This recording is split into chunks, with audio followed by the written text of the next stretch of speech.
Title: The High Cost of Good Grades. Hello viewer and welcome to another episode of our African Tales series. Today, we delve into a story that explores a dark and troubling reality within our society. This tale, while fictional, sheds light on a serious issue that many face in the academic world: the exploitation of students by those in positions of power. Sit back and listen as we unravel the story titled The High Cost of Good Grades. A narrative that examines the intricate web of corruption, manipulation, and moral struggle within an academic institution. In the heart of the bustling city of Kelewu, Africa, stood the prestigious University of Ajeo.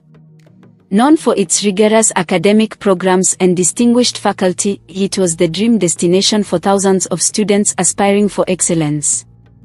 The university's ivory tower symbolized the height of academic achievement and moral integrity. However, beneath this polished exterior lay a darker truth. Meet Amara, the bright and ambitious young lady with dreams of becoming a leading environmental scientist. She had always been a top student, known for her dedication and hard work. But as her final year approached, she found herself entangled in a web of moral compromise she had never anticipated. Professor Chaik, the well-respected lecturer in the Department of Environmental Science, had earned a reputation for his demanding lectures and tough grading. While many students admired him for his intellect, whispers in the hallways hinted at his less savory side. Amara had always heard the rumors but hoped they were just idle gossip. One rainy afternoon, as she was preparing for her final project, Professor Chaik called her into his office. His office was filled with the scent of old books and the soft hum of the ceiling fan. He greeted her with a warm smile, but there was an underlying tension in his eyes. "Amara," he began, his voice smooth yet unsettling. "You have been a model student throughout your time here. I've been following your progress closely, and I must say, you've impressed me greatly." Amara beamed with pride, but the professor's next words made her smile falter. "However, the final project is a critical component of your grade. It's essential to stand out if you want to secure a top position in your class." Amara nodded, understanding the weight of his words. She was determined to do whatever it took to excel. But then Professor Chaik leaned forward, his gaze intense. "I can offer you a little extra help with your project," he said. "But there's a condition. If you're willing to show me your appreciation in a more personal manner, I'm sure we can arrange for a favorable grade." A chill ran down Amara's spine. Her heart raced as she struggled to process his words.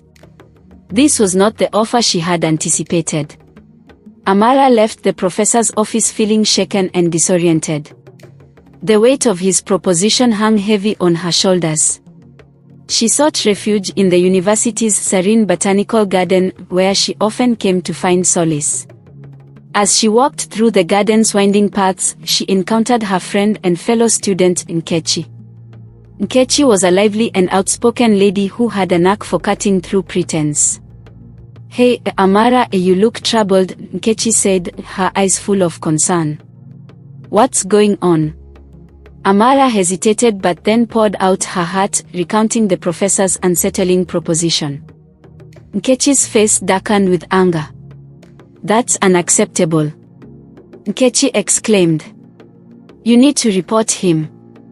This is not just about you, it's about protecting everyone else who might be vulnerable." But Amara was torn. She feared the repercussions of reporting the professor, especially since his influence extended far beyond their department. Moreover, she was terrified of the possibility of her academic career being jeopardized. As days turned into weeks, Amara's inner turmoil intensified. She sought advice from her mentor, Dr. Ijeoma, who had always been a source of wisdom and guidance. Dr. Ijeoma listened patiently as Amara recounted her ordeal. "Amara," Dr. Ijeoma said softly, "you're facing a grave injustice. The integrity of the academic environment must be upheld. If you remain silent, you become complicit in the cycle of exploitation." Dr. Ijioma's words resonated with Amara, but the fear of potential backlash still loomed large. However, her sense of justice began to outweigh her fears. She resolved to take a stand. Amara decided to gather evidence of Professor Chaik's misconduct. She discreetly recorded conversations and documented his inappropriate advances. It was a nerve-wracking process, but she knew it was necessary to expose the truth. Simultaneously, she sought the support of her fellow students. Many were aware of the professor's behavior but had been too afraid to speak out. Together, they formed a group dedicated to confronting the issue. They began to collect testimonies and compile a comprehensive report. Their collective courage started to build momentum, and whispers of their resistance began to spread through the university. The day of reckoning arrived. Armed with evidence and student testimonies, Amara and her allies approached the university administration. The tension in the air was palpable as they presented their case. The administration, initially hesitant, was forced to take action when faced with irrefutable proof. An internal investigation was launched, and Professor Chaik was suspended pending the outcome. The news of the investigation spread like wildfire. The university community was abuzz with mixed reactions, some supporting the brave students, while others criticized them for tarnishing the institution's reputation. Amara and her fellow activists faced a barrage of criticism and hostility. Anonymous threats and academic retaliation loomed over them. However, their resolve remained unshaken.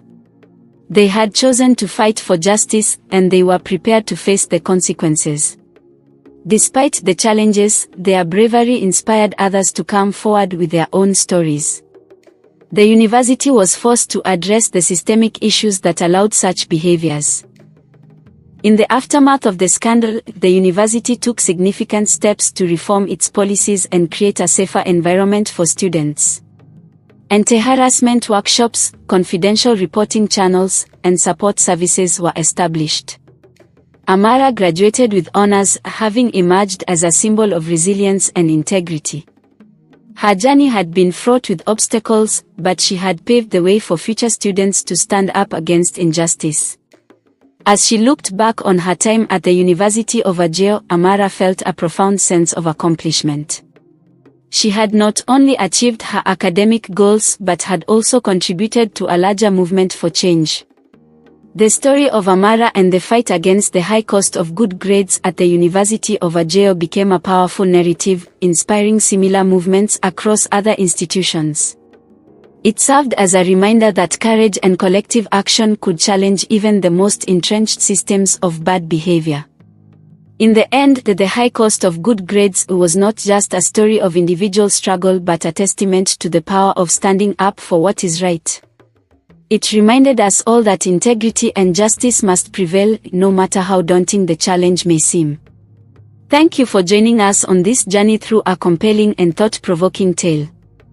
Don't forget to like, share, and subscribe to this channel, Blockbuster TV, for more interesting and captivating stories that reflect the realities and dreams of our world. Until next time, stay courageous and keep seeking the truth.